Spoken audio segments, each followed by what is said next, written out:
Bahwasanya sedekah pasti bisa menolak bala, itu urusan tawakal.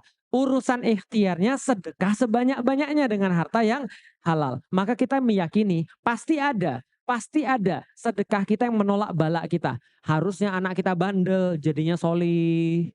Harusnya kita kemudian ketabrak mobil, jadinya ketabrak beca, misalnya kayak gitu. Misalnya gitu kan ya. Nah berarti itu pasti ada, karena itu sudah yang nyampein Rasulullah. Maka tugas kita adalah meyakini. Prosesnya gimana jangan dibahas. Karena itu urusan takdir. Urusan kita yang kita bahas adalah gimana caranya kita melembutkan hati kita supaya kita mau sedekah.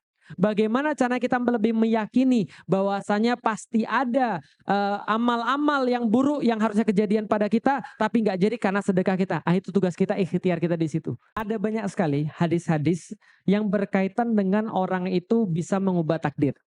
Dalam tanda kutip ya, dalam tanda kutip. Misalnya contoh, siapapun yang memperbanyak silaturahim maka Allah akan panjangkan umurnya. Nah, itu ada satu. Atau misalnya ada siapapun yang menjadikan sedekahnya itu sebagai penolak bala, itu juga bisa. Awalnya dia ingin untuk ditakdirkan oleh Allah mendapatkan satu musibah, ketahan karena sedekahnya. Ketahan karena amal sedekahnya itu, bisa dipahami ya. Oke, sekarang saya mau bahas ini. Ada ulama yang membahas bahwasanya takdir itu ada dua. Ada takdir yang bisa diubah, ada takdir yang nggak bisa diubah. Hanya saja bagi saya pemahaman kalau ada takdir yang bisa diubah, ada takdir yang nggak bisa diubah, ini agak susah. Karena gini ya, coba lihat ya. Nih saya mau kasih tahu dulu. Sebentar. Lihat ya. Saya pegang di tangan mana ini? Nanti saya akan mau untuk ngubah. Coba tebak. Sekarang saya pegang di tangan mana? Lihat ya. Tadinya saya pegang di tangan kanan, lalu saya pegang di tangan kiri. Ini namanya berubah. Di dalam fisika, berubah itu harus ada deltanya. Harus ada selisihnya. Tadinya di kanan, sekarang di kiri. Jadi namanya berubah. Bagaimana kita tahu itu berubah atau tidak kalau kita tidak tahu awal dan tidak tahu akhir? Contoh, ada seorang kakek-kakek suka pergi ke tempat tetangganya dan sering menyambung silaturahim dengan keluarganya. Dia meninggal umur 80 tahun. Boleh nggak saya bilang begini, kalau dia nggak sering silaturahim tuh, dia kayaknya meninggalnya 50 tahun. Nggak bisa, karena saya nggak baca, saya nggak tahu dia ditentukan Allah berapa sebelumnya dan berapa setelahnya. Maka ini yang saya bilang tadi, dalam perkara-perkara kayak gini jangan dibahas. Karena kalau kita bahas, kita masuk ke wilayahnya Allah yang harusnya kita tawakal. Maka perkara-perkara kayak tadi, siapa yang memperpanjang tali silaturahim akan dipanjangkan umurnya oleh Allah, itu perkara tawakal, bukan perkara ikhtiar. Ikhtiarnya apa? Silaturahim. Berapa panjang umurnya? Tawakal. Jelas sampai di sini?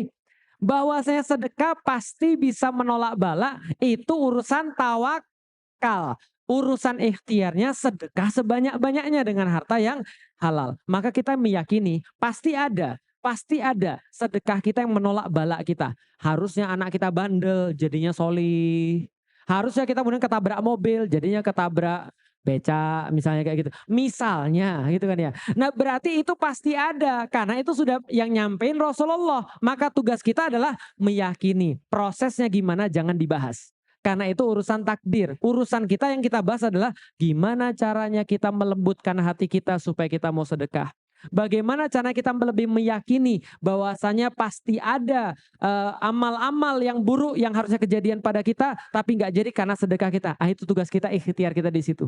Mengenai aktivitas Allah, mengenai urusan tawakal jangan dibahas. Karena kalau dibahas urusan tawakal dicampur adukkan nanti bingung kitanya, gitu kan ya. Tapi hadis itu benar, pasti benar.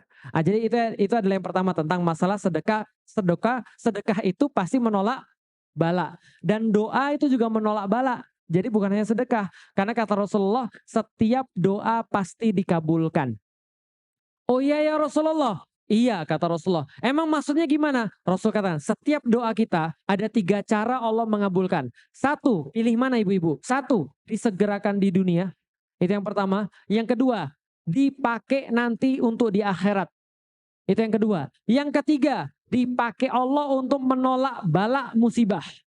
Itu kata Allah. Jadi tidak ada doa yang sia-sia. Ibu angkat tangan, bapak angkat tangan, berdoa kepada Allah, semuanya nyampe. Cuma dikabulkannya salah satu di antara tiga. Ya Allah minta ruko ya Allah. Bisa jadi di dunia dapat. Bisa jadi nanti rukonya nunggu di akhirat. Atau rukonya digantikan untuk nolak bala. Bisa jadi. Tapi pasti dikabulkan oleh Allah. Maka sahabat ketika mendengarkan hadis ini langsung berkata, ya Rasulullah kalau gitu saya perbanyak berdoa. Maka Rasul jawab, Allah lebih banyak mengabulkan doa kalian. Artinya tetap harus berdoa. Itu adalah ikhtiar kita berdoa. Mengenai dikabulkan pasti. Karena itu kita bertawakal kepada Allah. Kalau kita doanya pasti dikabulkan. Paham sampai di sini ya? Jadi semua itu pasti terjadi, kita tawakal aja.